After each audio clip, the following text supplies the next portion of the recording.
Chapter 2 of The Hound of the Baskervilles. Recorded by Laurie Ann Walden. The Hound of the Baskervilles, by Sir Arthur Conan Doyle. Chapter 2 The Curse of the Baskervilles. "I have in my pocket a manuscript," said Dr. James Mortimer. "I observed it as you entered the room," said Holmes. "It is an old manuscript." "Early 18th century, unless it is a forgery." "How can you say that, sir?" "You have presented an inch or two of it to my examination all the time that you have been talking. It would be a poor expert who could not give the date of a document within a decade or so. You may possibly have read my little monograph upon the subject. I put that at 1730. The exact date is 1742. Dr. Mortimer drew it from his breast pocket. "This family paper was committed to my care by Sir Charles Baskerville, whose sudden and tragic death some 3 months ago created so much excitement in Devonshire. I may say that I was his personal friend as well as his medical attendant. He was a strong-minded man, sir, shrewd, practical, and as unimaginative as I am myself. Yet he took this document very seriously, and his mind was prepared for just such an end as did eventually overtake him." Holmes stretched out his hand for the manuscript and flattened it upon his knee. "You will observe, Watson, the alternative use of the long S and the short. It is one of several indications which enabled me to fix the date." I looked over his shoulder at the yellow paper and the faded script. At the head was written Baskerville Hall, and below, in large scrawling figures, 1742.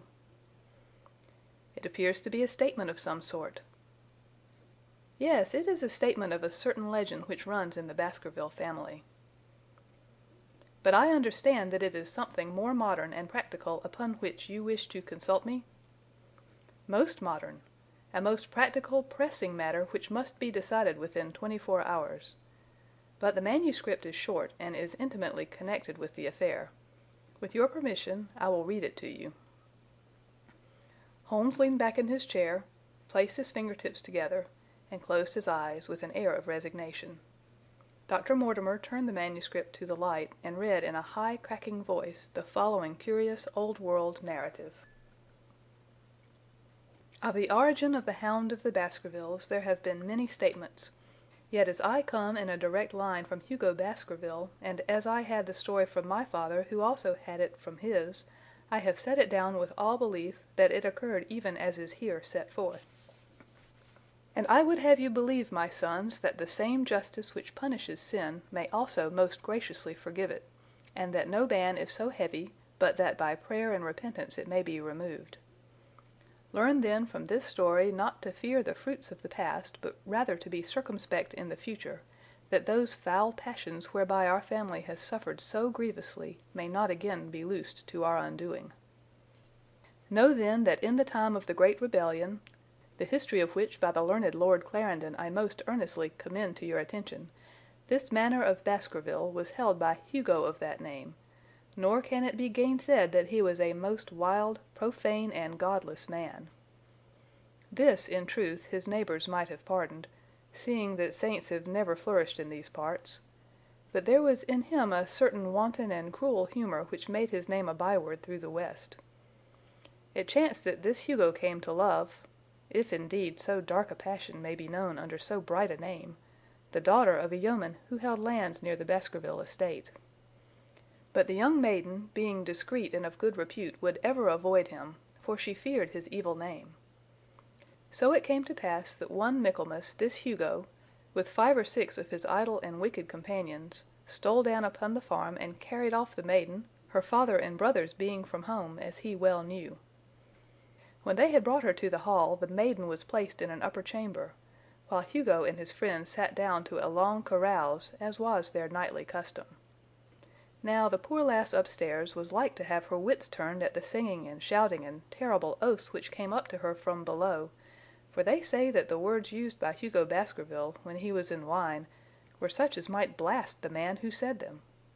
At last, in the stress of her fear, she did that which might have daunted the bravest or most active man, for by the aid of the growth of ivy which covered, and still covers, the south wall, she came down from under the eaves, and so homeward across the moor.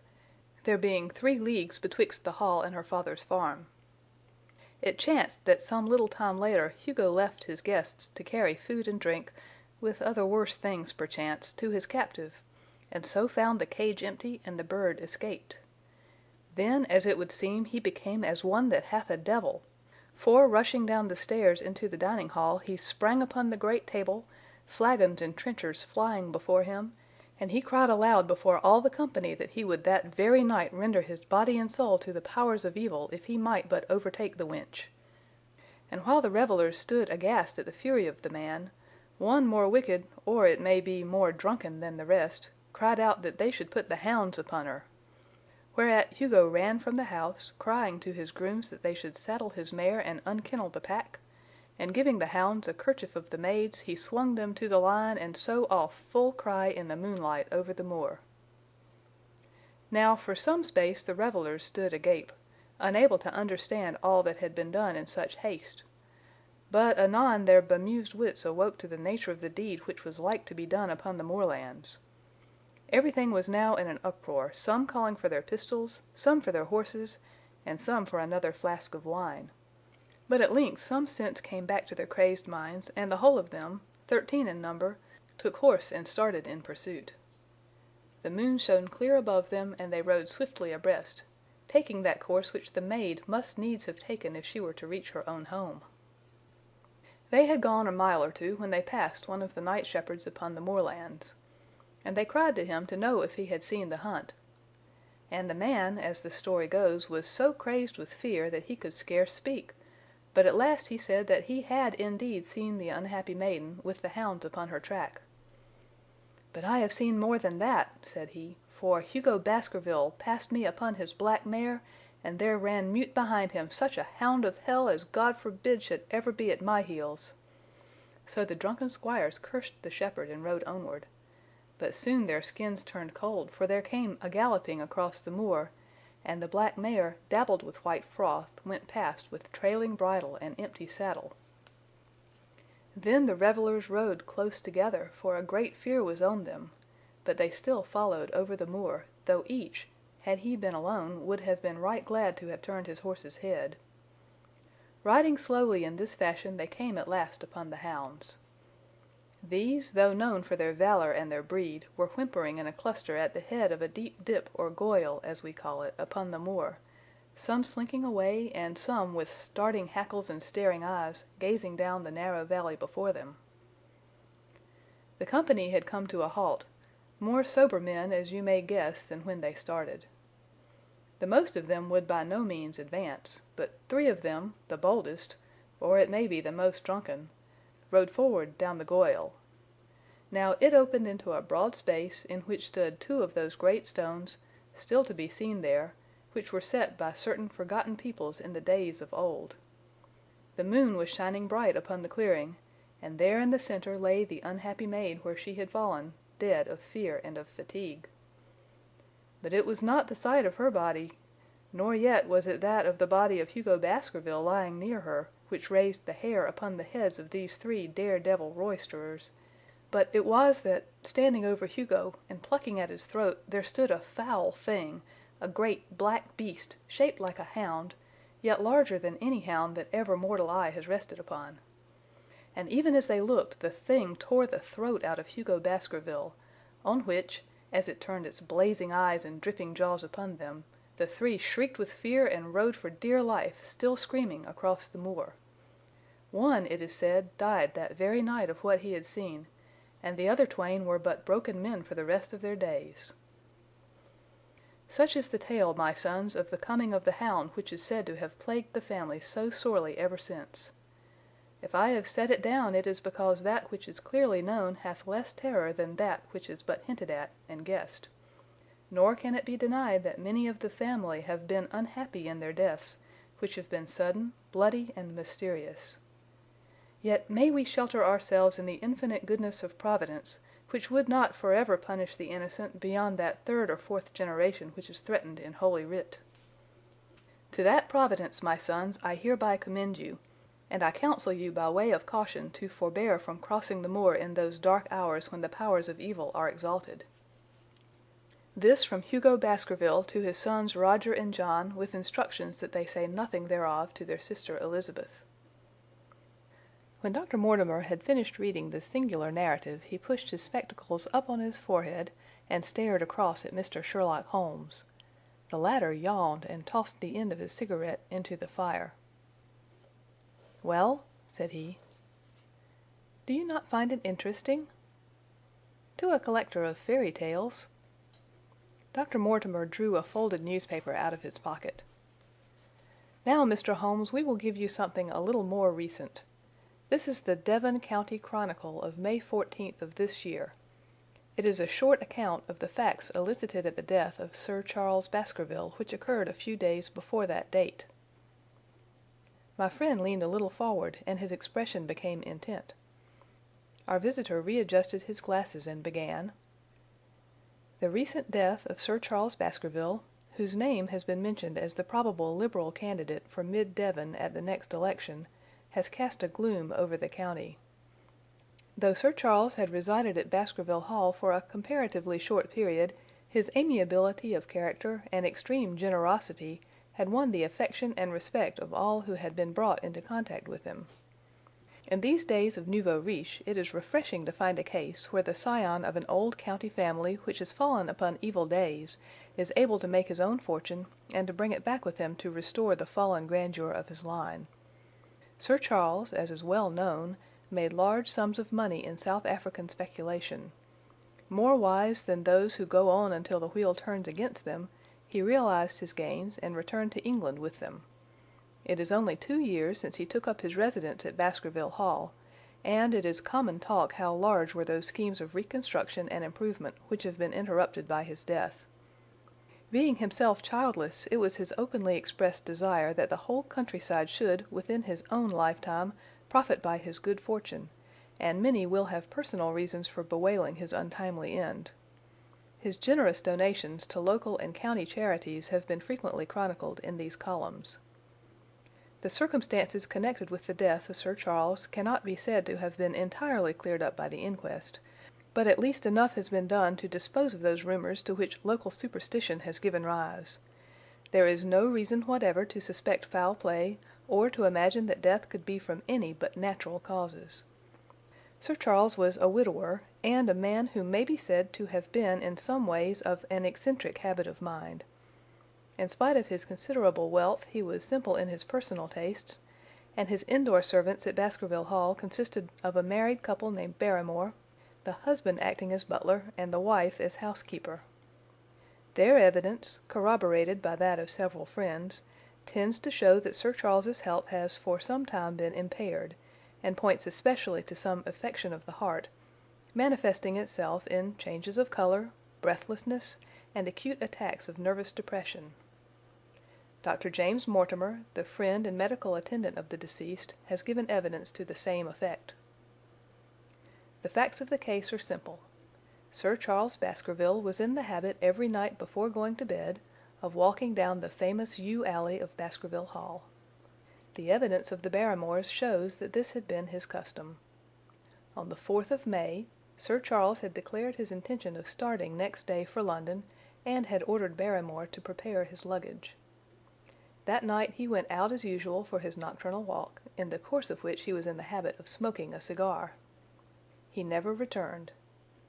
At 12 o'clock Barrymore, finding the hall door still open, became alarmed, and lighting a lantern went in search of his master. The day had been wet, and Sir Charles's footmarks were easily traced down the alley. Halfway down this walk there is a gate which leads out onto the moor. There were indications that Sir Charles had stood for some little time here. He then proceeded down the alley, and it was at the far end of it that his body was discovered.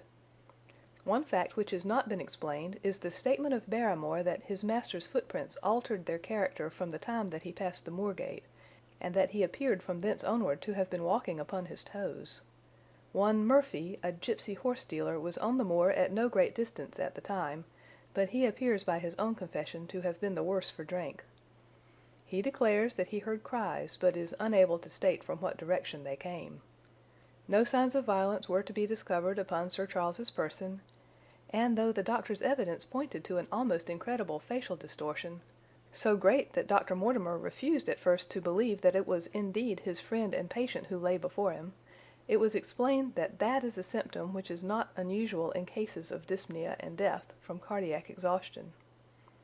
This explanation was borne out by the post-mortem examination, which showed long-standing organic disease, and the coroner's jury returned a verdict in accordance with the medical evidence. It is well that this is so, for it is obviously of the utmost importance that Sir Charles's heir should settle at the Hall and continue the good work which has been so sadly interrupted.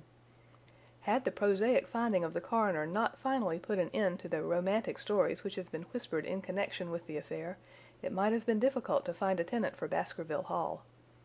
It is understood that the next of kin is Mr. Henry Baskerville, if he be still alive, the son of Sir Charles Baskerville's younger brother. The young man, when last heard of, was in America, and inquiries are being instituted with a view to informing him of his good fortune. Dr. Mortimer refolded his paper and replaced it in his pocket. "Those are the public facts, Mr. Holmes, in connection with the death of Sir Charles Baskerville." "I must thank you," said Sherlock Holmes, "for calling my attention to a case which certainly presents some features of interest. I had observed some newspaper comment at the time, but I was exceedingly preoccupied by that little affair of the Vatican cameos, and in my anxiety to oblige the Pope I lost touch with several interesting English cases. This article, you say, contains all the public facts?" "It does." "Then let me have the private ones." He leaned back, put his fingertips together, and assumed his most impassive and judicial expression. "In doing so," said Dr. Mortimer, who had begun to show signs of some strong emotion, "I am telling that which I have not confided to anyone. My motive for withholding it from the coroner's inquiry is that a man of science shrinks from placing himself in the public position of seeming to endorse a popular superstition. I had the further motive that Baskerville Hall, as the paper says, would certainly remain untenanted if anything were done to increase its already rather grim reputation.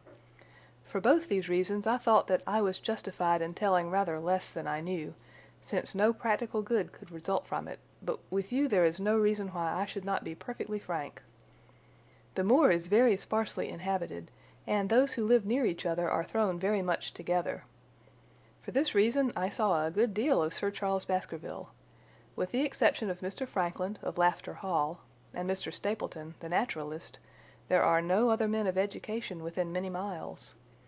Sir Charles was a retiring man, but the chance of his illness brought us together, and a community of interests in science kept us so. He had brought back much scientific information from South Africa, and many a charming evening we have spent together discussing the comparative anatomy of the Bushman and the Hottentot. Within the last few months it became increasingly plain to me that Sir Charles's nervous system was strained to the breaking point. He had taken this legend which I have read you exceedingly to heart, so much so that, although he would walk in his own grounds, nothing would induce him to go out upon the moor at night. Incredible as it may appear to you, Mr. Holmes, he was honestly convinced that a dreadful fate overhung his family, and certainly the records which he was able to give of his ancestors were not encouraging.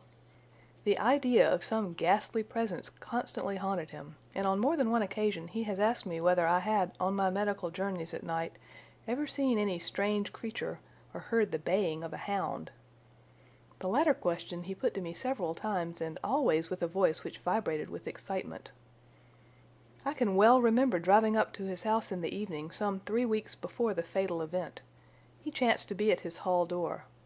I had descended from my gig and was standing in front of him when I saw his eyes fix themselves over my shoulder and stare past me with an expression of the most dreadful horror. I whisked round and had just time to catch a glimpse of something which I took to be a large black calf passing at the head of the drive. So excited and alarmed was he that I was compelled to go down to the spot where the animal had been and look around for it. It was gone, however, and the incident appeared to make the worst impression upon his mind. I stayed with him all the evening, and it was on that occasion, to explain the emotion which he had shown, that he confided to my keeping that narrative which I read to you when first I came. I mention this small episode because it assumes some importance in view of the tragedy which followed, But I was convinced at the time that the matter was entirely trivial and that his excitement had no justification. It was at my advice that Sir Charles was about to go to London. His heart was, I knew, affected, and the constant anxiety in which he lived, however chimerical the cause of it might be, was evidently having a serious effect upon his health. I thought that a few months among the distractions of town would send him back a new man. Mr. Stapleton, a mutual friend who was much concerned at his state of health, was of the same opinion. At the last instant came this terrible catastrophe. On the night of Sir Charles's death, Barrymore the butler, who made the discovery, sent Perkins the groom on horseback to me, and as I was sitting up late I was able to reach Baskerville Hall within an hour of the event. I checked and corroborated all the facts which were mentioned at the inquest. I followed the footsteps down the yew alley. I saw the spot at the moor gate where he seemed to have waited. I remarked the change in the shape of the prints after that point. I noted that there were no other footsteps save those of Barrymore on the soft gravel, and finally I carefully examined the body, which had not been touched until my arrival. Sir Charles lay on his face, his arms out, his fingers dug into the ground, and his features convulsed with some strong emotion to such an extent that I could hardly have sworn to his identity. There was certainly no physical injury of any kind. But one false statement was made by Barrymore at the inquest. He said that there were no traces upon the ground round the body. He did not observe any, but I did, some little distance off, but fresh and clear. Footprints? Footprints. A man's or a woman's? Dr. Mortimer looked strangely at us for an instant, and his voice sank almost to a whisper as he answered, "Mr. Holmes, they were the footprints of a gigantic hound." End of Chapter 2.